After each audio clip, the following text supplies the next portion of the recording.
RF의 주요 뉴스와 이슈를 짧고 굵게 집중 공략하는 뉴스파.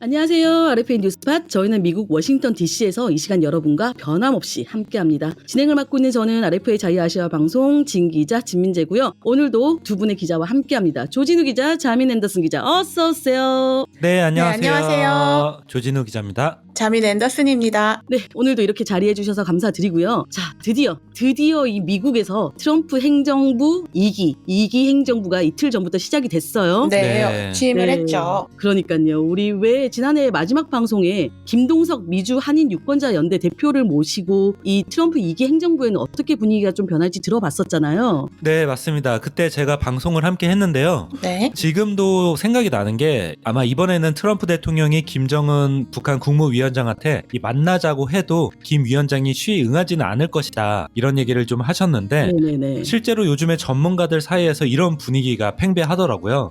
뭐 앞서 말씀드린 김 위원장도 김 위원장이지만 아무래도 미국 입장으로도 지금 국제사회가 문제들이 많아서 그거 바쁘잖아요. 네, 그렇죠. 이런 시각이 많아서 또 상대적으로 너무 커버린 중국이죠. 특히 대통령이기도 하지만 이 트럼프 대통령이 사업가이기도 하잖아요. 네네네. 이 중국을 견제해야 하는 게 과업 중에 과업일 것 같아요. 네, 맞습니다. 그렇다 보니까 북한 문제는 이전보다 좀 뒷전이 되지 않았나 하는 분석이 많더라고요. 확실히 트럼프 읽기 때와는 다른 분위기가 느껴지는 게 맞는 것 같습니다. 그러니까요. 네, 맞습니다. 뭐 미국 트럼프 입장도 그렇고요. 북한 역시 지금 분위기가 그때에 비하면 또 많이 다르잖아요. 네네. 무엇보다도 러시아에 파병을 해서는 지금 당장에 돈이 그렇게 궁한 것도 아니고 또 북러의 군사 동맹도 덕분에 강화할 수 있었고 그러다 보니까 북한도 그렇게 미국한테 막 안달할 게 없을 거고요. 앞서 조 기자가 한 말에 살짝 덧붙이자면 트럼프 대통령도 일기 때 해봐서 북한 문제가 그렇게 쉽게 해결될 수 있는 문제가 아닐 거라고 아마 느꼈을 거예요.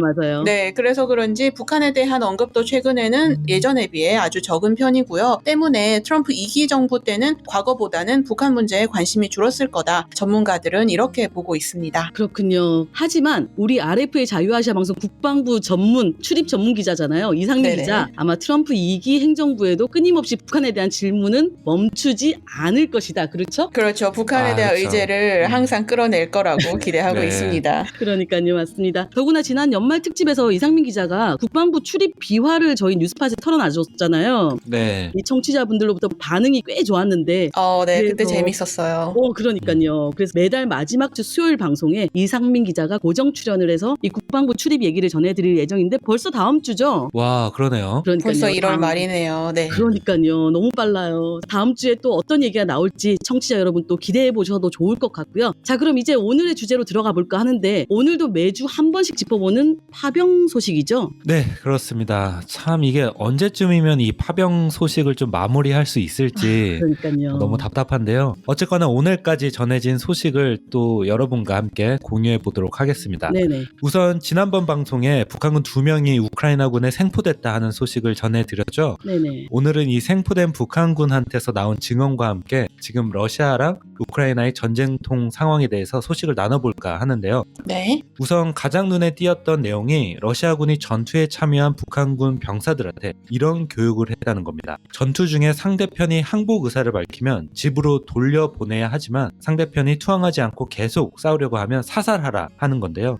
이 얘기는 젤렌스키 우크라이나 대통령이 지난 14일에 사회연결방 서비스 SNS에 공개한 북한군 신문 영상을 통해 확인이 됐습니다. 네네. 해당 영상을 보면 올해 20살인 소총병인 북한군이 침상에 누워서 우크라이나 조사관의 질문에 답을 하고 있고요. 네. 한국 국가정보원이 지원한 한 남성이 한국어로 통역을 해주고 있어요. 이외에도 또 북한군 포로가 이런 말을 했다고 하는데요. 이 내용은 북한군 포로 음성을 그대로 들려드리도록 하겠습니다. 한번 들어보시죠.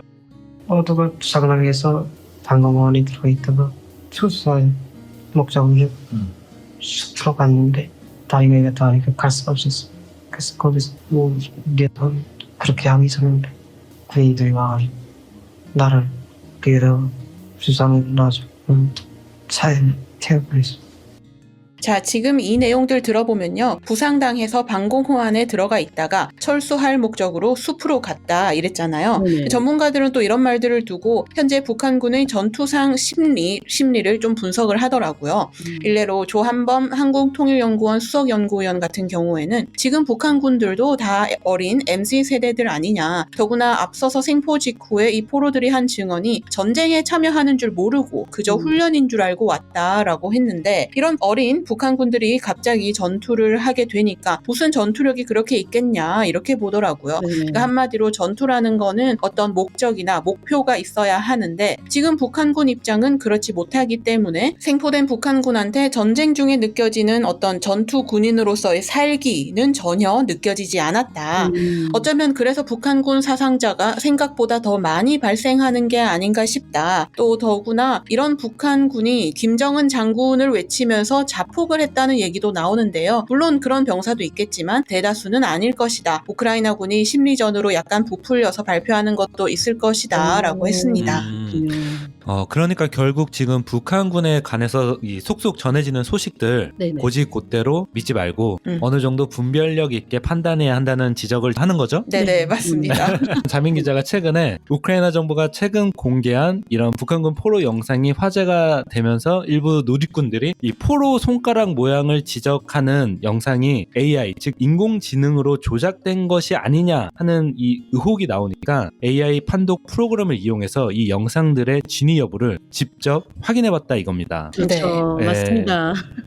이 경위에 대해서 어떻게 된 건지 자민 앤더슨 기자가 직접 한번 소개를 해주시죠. 오. 네, 그렇겠습니다. 늘 그렇듯이 이렇게 온라인으로 북한 관련한 자료나 글들을 찾아봤는데요. 한 친구 소셜미디어 유저인데 어떤 그 포로 사진 중에 한 장 컵을 들고 있는 포로의 사진을 딱 캡처를 해서 거기에 손가락이 6개라면서 이렇게 빨간색으로 동그라미 6개를 이렇게 딱 표시해 놓은 게 보였습니다. 그래서 왜냐면 이 가장 흔한 최근 AI 기술로서의 어떤 실수, 오류랄까요? 그런 게 좀 복잡한 이런 거를 제대로 구현해내지 못한다는 게 있어요. 그러니까 없는 사진을나 그림을 만들어낼 때 손가락이 6개, 7개로 보이거나 네. 그래서 이게 설마 하는 마음으로 제가 이렇게 원본 영상을 찾아봤는데 네. 아니더라고요. 그 포로 손이 아무래도 전쟁을 하다가 와서 그렇겠지만 좀 지저분하고 아마 그름이 많이 묻어있는 상태인데 거기에서 이 손바닥에서 손목으로 이어지는 부분에 어떤 하얀 부분이 있는데 거기가 6번째 손가락처럼 보였던 거예요. 근데 다만 이거를 전체 영상을 보면은 절대 아니라는 걸 알 수 있는데 네네. 그렇게 딱 캡처를 해서 그것도 화질도 조금 흐릿한 부분 해놓으니까 그걸 보는 사람들은 다 막 댓글에 이거 봐라 역시 우크라이나 정부가 거짓말하고 있다 막 이렇게 네네. 하더라고요.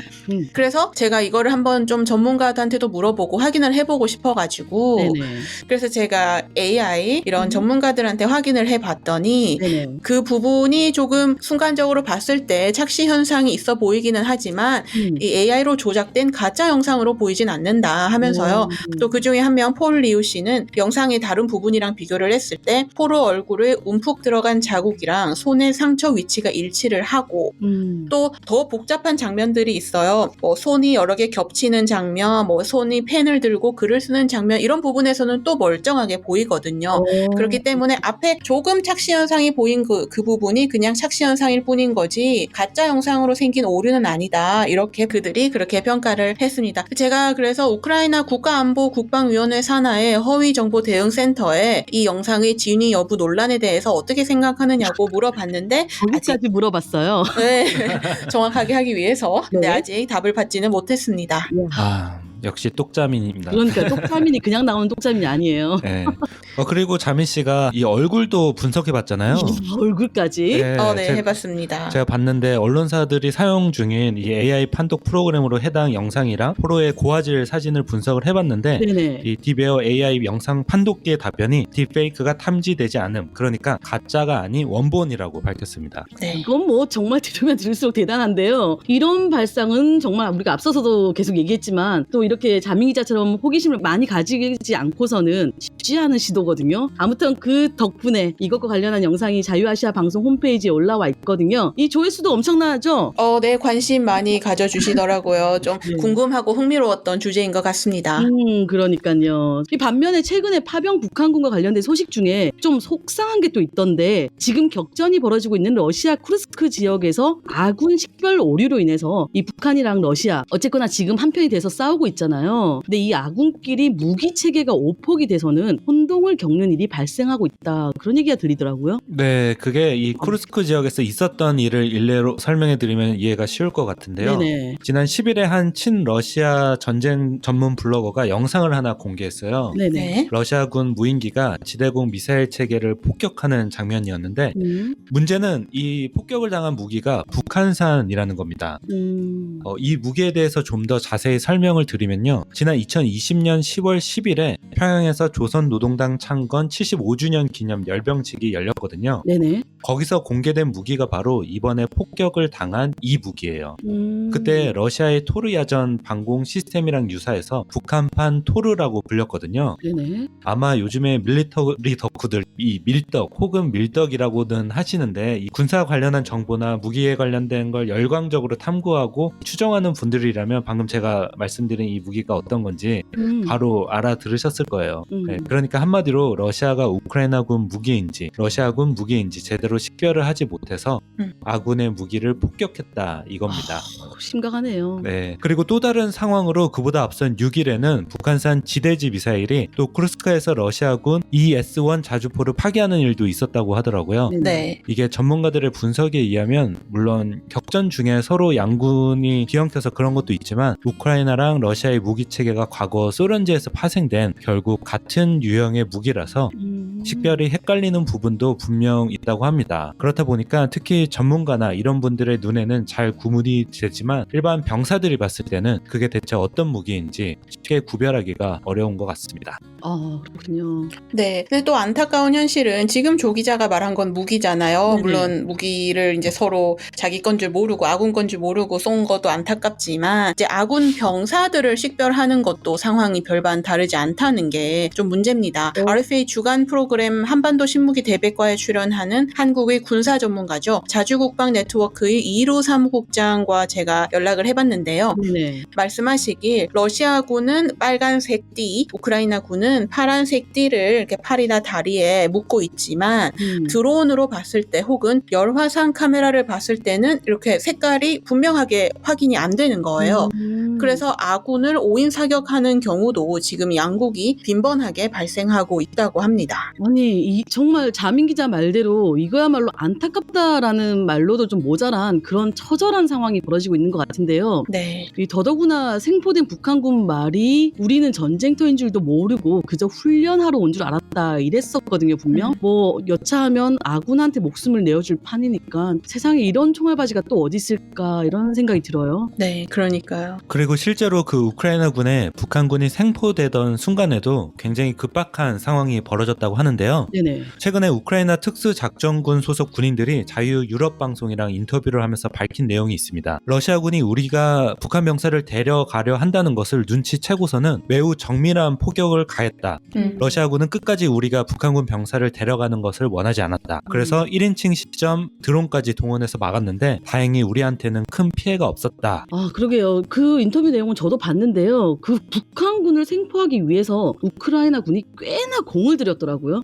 네, 맞습니다. 그 설명을 우리 청취자 여러분께 좀 해드리자면 우크라이나군이 이 적군의 시야로부터 벗어나 은밀히 접근해 이들을 생포하기 위해서 우선에 한국어 문구를 미리 연습을 하면서 작전 준비를 했다고 하더라고요. 네. 어떤 문구들을 배우고 또 손짓이나 유머를 통해서 북한군들이랑 의사소통을 하려고 노력을 했는데 결정적으로 우크라이나군이 서로의 출신지를 묻는 대화를 시도를 했더니 북한군이 평양이라고만 했다는 거예요. 네네. 그리고 또 당시에 북한군이 다리에 부상 부상을 당해서 포로로 잡히는 게 당연히 두려웠겠죠. 근데 도망을 가거나 대항할 수가 없었던 상황이었다고 하고요. 또 그보다 더 급한 게 숨어있는 동안에 얼마나 또 배고프고 목말랐겠어요. 정말 생리적인 욕구잖아요. 그러다 보니까 고스란히 포로가 되기로 선택을 한 거죠. 참 이 파병 북한군 신세가 지금 결국에는 자폭에서 죽거나 아니면 포로인 거잖아요. 그리고 포로로 네. 살아남았다고 해도 또 당장에 마음껏 자유를 찾아서 우크라이나든 한국이든 어디로든 뭐 벗어날 수 있는 그런 것도 아니고, 만에 하나 젤렌스키 대통령 요구가 성사가 되면 우크라이나군 포로랑 맞교환돼서 또 현재 북한이랑 절친한 러시아로든 혹은 북한으로든 돌아갈 수 있는 상황, 그런 거죠 지금. 그렇죠. 네네.